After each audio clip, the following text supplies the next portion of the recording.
西生，今日我哋去邊度啊？唔好問我。又唔好問你啊！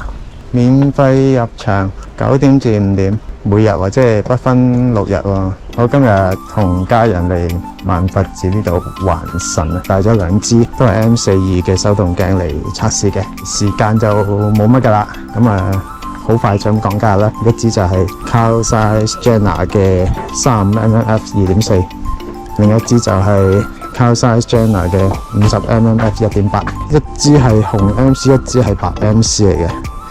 咁我就唔知紅 MC 同白 MC 嘅分別係咩啦。咁再補充翻資料啦。講到明 MC 嘅 Multi Coater 啦，兩支都係有鍍膜嘅鏡頭嚟嘅。咁我哋逐支試啦。首先試支 35mm 先啦。35mm 都算係一支小廣角嘅鏡頭啦。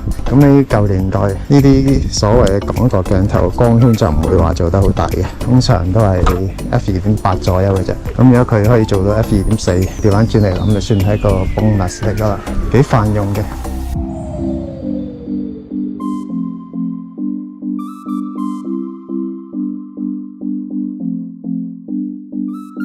其實呢支鏡咧，佢本身除咗係 wide angle 之外咧，佢仲係可以影到好近嘅。咁佢最近嘅對焦距離就係18定係20 cm 左右咯。咁佢可以影得非常近嘅。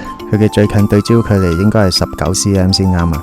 可以試下影呢個佛像嗰隻手啦。大家睇到我個鏡頭差唔多對到落佢隻手度㗎啦，咁就可以影到佢個指甲位好清楚咁樣咯。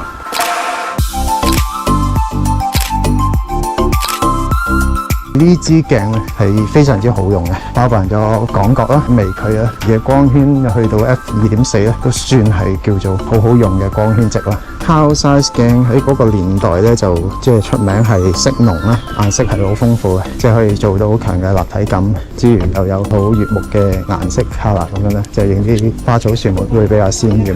咁但係到咗數碼年代咧，其實即係顏色鮮豔呢一樣嘢咧就唔係一個咁重要嘅嘢啦。因為數碼機我哋係可以後製喺電腦度，你中意點 tune 都得嘅。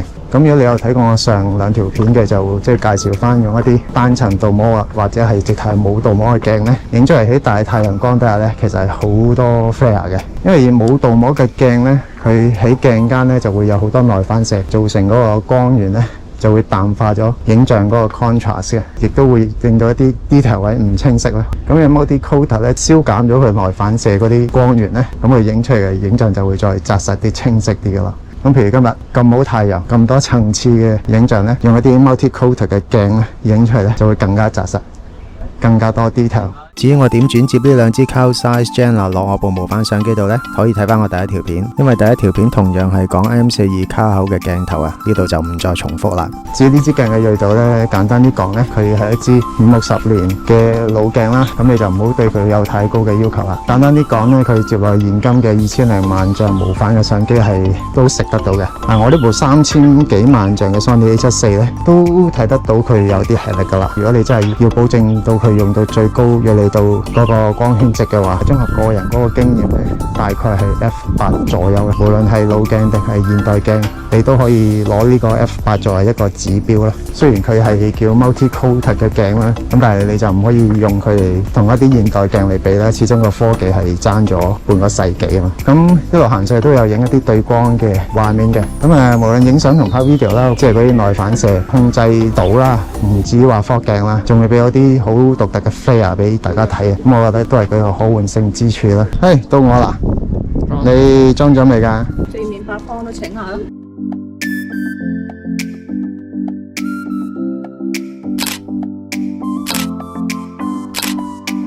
咁講到價錢啊，一般嗰個年代啦，即係菲林年代嘅 wide 鏡啦，一般個價錢都會比較高啲。咁以我呢支鏡為例咧，我就喺 eBay 度買，前前後後加埋 shipping 好似要1600幾，都視乎支鏡佢本身嗰個 condition 啦，啲玻璃有冇問題啊咁樣。咁如果你係買嚟收藏嘅，你想揾支 perfect 嘅，無可奈何你都要俾高少少價錢去揾㗎啦。如果你想感受到老鏡嗰個魅力咧，又想入門級嘅價錢玩咧，建議就揾翻啲50mm 左右嘅 standard range 鏡頭會好啲。一般嗰個價錢咧都唔會超過1000蚊嘅。呢支鏡人像又如何呢？細陳做下 model 先啊。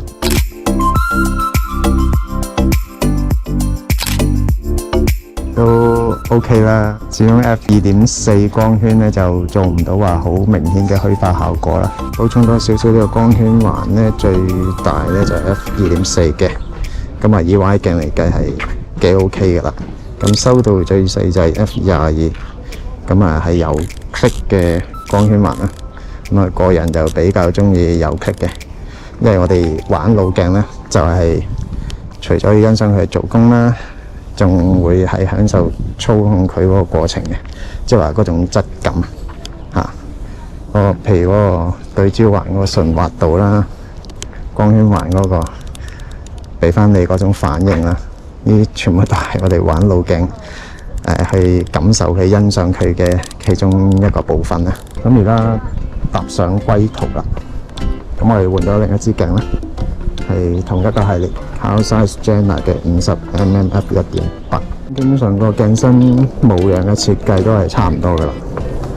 個對焦環嗰個順滑度亦都係差唔多啦，呢個係有棘嘅光圈環啦。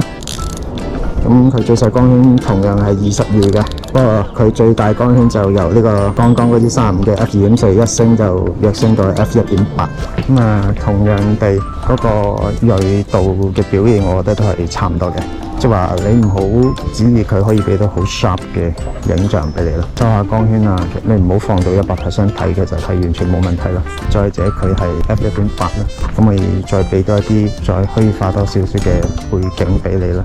價錢方面呢支就相宜多少少啦，基本上你可以當佢頭先嗰支35mm嘅半價啦，咁我覺得都係合理嘅。最近對焦距離大概咁多左右咯。咁如果你以老鏡嚟計，35cm 最近對焦距離 standard 50mm 嘅鏡頭咧係非常之好用。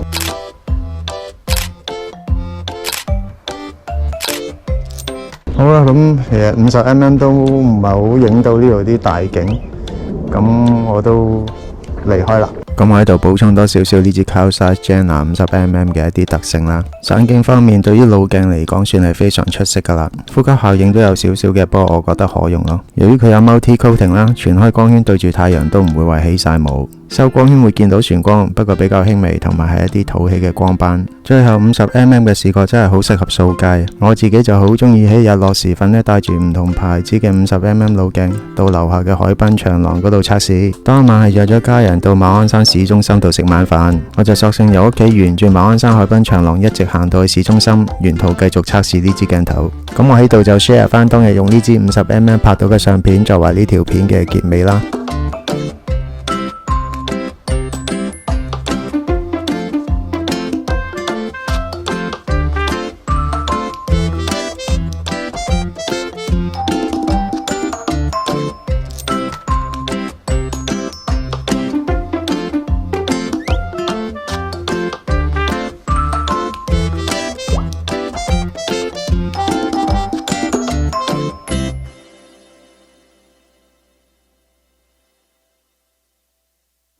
考試順利，唔使100分嘅99得噶啦。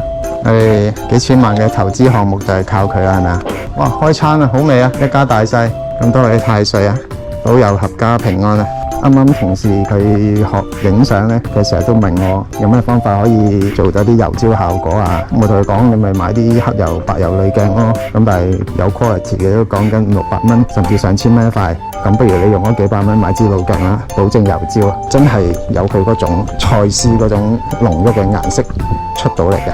佢唔係奶油般絲滑嘅關 Berry 嘅啦，咁但係佢都幾有果性啦。對焦行程就會比較長嘅，應該係大概270度左右。講求精準對焦咧，個光圈行程就會做得比較大啲嘅。